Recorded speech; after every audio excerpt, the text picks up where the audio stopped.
বিভিন্ন রকম গল্প ও কবিতা শুনতে আমাদের চ্যানেলটি সাবস্ক্রাইব করুন। আজকে একটি হরর স্টোরি আপনাদেরকে শোনাব। ওয়েলকাম টু ব্যাক সঙ্গে অমিত চ্যানেলটিতে।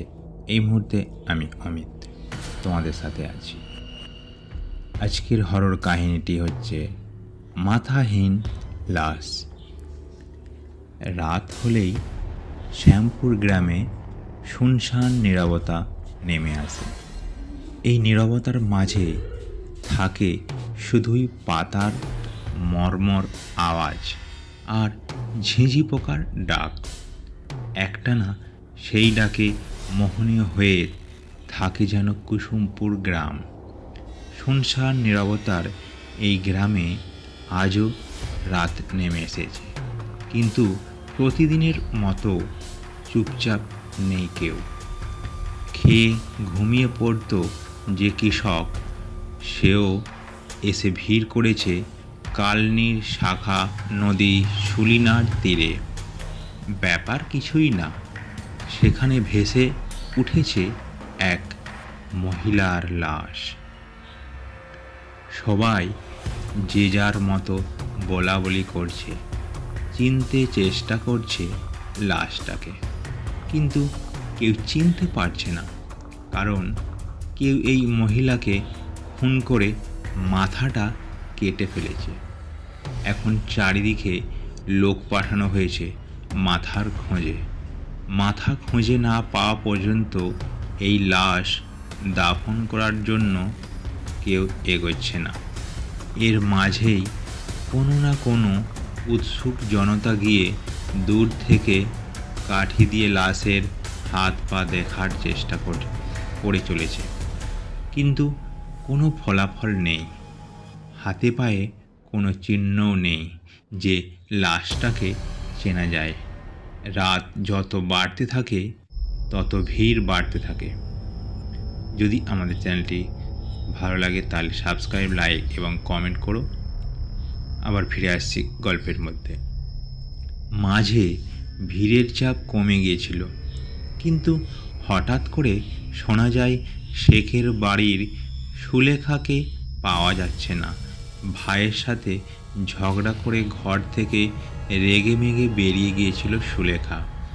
তারপর থেকে ওর পাত্তা নাই।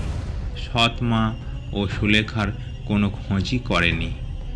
এখনও সুলেখার মায়ের কোনো দেখা নাই। শুধু ওর বড় ভাই জমির শেখের কান্নাকাটি চলছে লাশটার পাশে।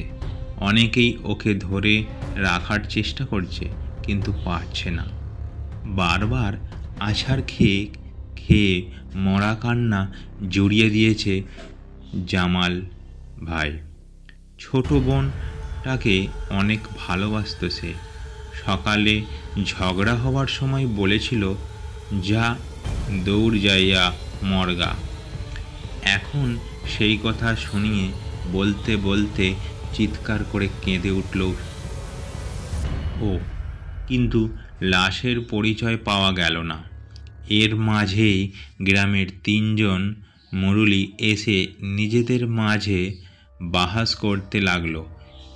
কেউ এই লাশ দাহ করতে চায়, কেউ নিয়ে ফেলতে চায় সেই পানিতে যেখান থেকে ভেসে এসেছে লাশ। কেউ কেউ জানাজা পাড়ার জন্যই বসে থাকলো, কিন্তু লাশের পরিচয় পাওয়া গেল না। এর মধ্যেই একটা চিৎকার শুনে সবাই দৌড়ে গেল সেই চিৎকারের উৎসের দিকে। সেখানে এক 12 থেকে 13 বছরের ছেলে মাটিতে হোঁচট খেয়ে উল্টে পড়ে আছে, কিন্তু চিৎকার করেছে ভয়ে, কারণ সে যে জিনিসটার সাথে হোঁচট খেয়েছে সেটা আর কিছু না, সেই বেওয়ারিশ লাশের মাথা। মাটিতে সামান্য গর্ত করে কেউ ঢুকিয়ে রেখেছিল, কিন্তু মাটি আলগা হওয়াতে তাতে হোঁচট খেয়েছে ছেলেটা। এরপরই উঠে কান্নাকাটির রোল। সুলেখার নাকের ফুল দেখেই সবাই চিনে ফেলে এটা সুলেখার লাশ। সাথে সাথেই 2-3 জন মিলে সেই লাশের মাথা নিয়ে এসে লাশের পাশে রাখে। মরা কান্না জুড়ে দেয় জামাল ভাই আর তার আত্মীয় স্বজনরা। গ্রামের মুরব্বিদের মাঝে 2-3 জন এই লাশের জানাজা করে দাহ করতে চায় না। 4-5 জন তাদের সাথে দাহ করতে নিয়ে বিতর্কে জড়িয়ে পড়ে। এই গ্রামের মসজিদের পাশে শ্মশানের সাথে তর্ক লেগে যায় এক ভাই আর তার ছেলে শেখ রহমান। শেষে কোনো মীমাংসা করতে না পেরে সেই লাশ 2-3 জন মিলে কোনো এক রকম দাহ করে আসে।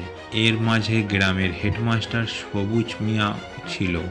সবুজ মিয়া নিজের দায় থেকে এই কাজ উৎসাহ দেবার জন্য দোষী সাব্যস্ত হয় পরের দিন এক সালিশে।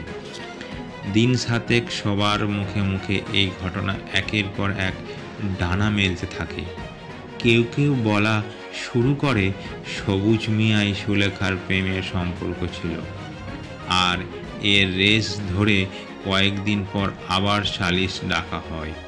সেই 3 জন লাশ দাহ করতে চায়নি, তাদের রায়ে সবুজ মিয়াকে এক ঘরে করে রাখা হয়।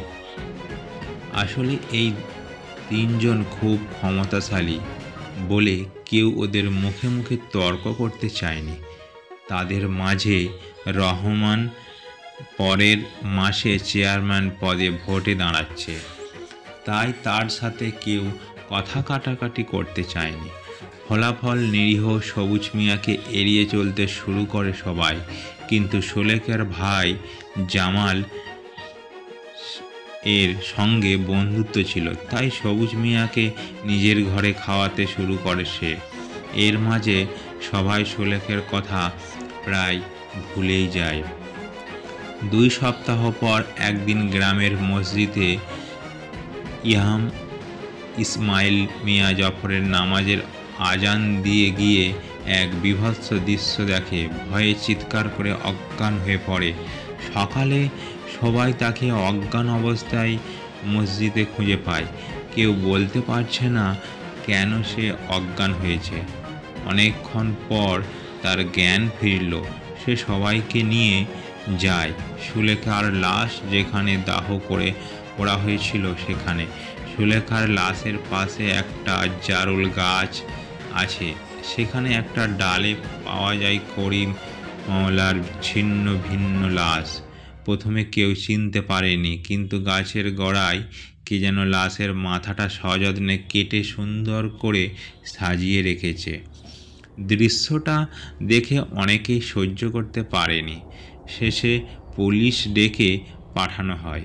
পুলিশ এসে লাশ নিয়ে যায় ময়না তদন্তের জন্য। এর মাঝে রহমান মাওলা ক্ষেপে যায় নিজের পিতার এই অবস্থা দেখে। বিকেল যেতে না যেতেই সবুজ মিয়ার বাড়ি আগুনে জ্বালিয়ে দেয় সে। সবাইকে বলে বেড়াতে থাকে যে সবুজ মিয়া গুন্ডা লাগিয়ে তার বাবাকে হত্যা করিয়েছে। এই সময় তার সাঙ্গপাঙ্গরা মিলে সবুজ মিয়াকে গাছের সাথে বেঁধে ইচ্ছা মতো মারতে থাকে। শেষে মার খেয়ে সবুজ মিয়া অজ্ঞান হয়ে বলে, ওকে নিয়ে স্কুলে ঘরের একটা রুমে বেঁধে রাখো। সবাই গোপনে সুলেখার ভূতের কথা বললেও রহমান সামনে সেই তর্ক করেনি মার খাবার ভয়ে। এরপর থেকে 2 দিন ধরে বন্দি থাকে সবুজ সেই স্কুল ঘরে।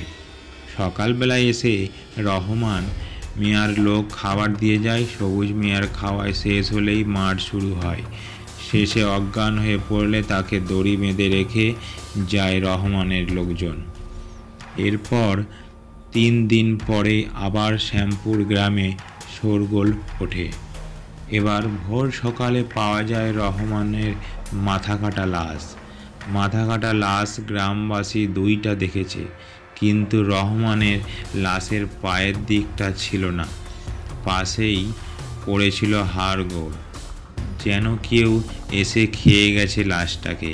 এবার পুলিশ এসে সবাইকে জেরা করতে শুরু করে এবং গ্রামের বেশ কয়েকজন লোক পালিয়ে যায় ভয়ে। কিন্তু পুলিশকে রহমানের ভাই রহিম টাকা খাইয়ে বিদায় করে দেয়। গ্রামবাসী স্বস্তি পেলেও ভয়ে বাড়ি থেকে দিনের বেলাও লোকজন বের হওয়া বন্ধ করে দেয়। সবুজ মিয়াকে নির্যাতন বন্ধ করা হয়, কিন্তু তাকে বন্দি করেই রাখা হয় সেই স্কুল ঘরেই। এর 7 দিন পরপরই 2 জনের লোকের লাশ পাওয়া যায় মাথা কাটা অবস্থায়। এই 2 জন হলো গ্রামের সেই 2 মুরব্বি যারা সুলেখার লাশ দাফনে বাধা দিয়েছিল, যারা সুলেখার জানাজা পড়তে চায়নি। গ্রামবাসী এরপর প্রায় চুপচাপ হয়ে যায়।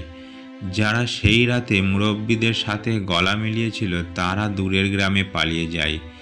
এর মাঝে পুলিশ এসে 2 বার জিজ্ঞাসা করে সবাইকে, কিন্তু খুনি ধরা পড়ে না। এরপর ঠিক 2 দিন পরে অমাবস্যার রাতে রহিম শুয়ে আছে ওর ঘরের খাটে। এই কয়েকদিনের মাঝেই সে নিজের প্রতিপত্তি প্রকাশ্যে এলাকাতে ঢোল দিতে শুরু করেছে।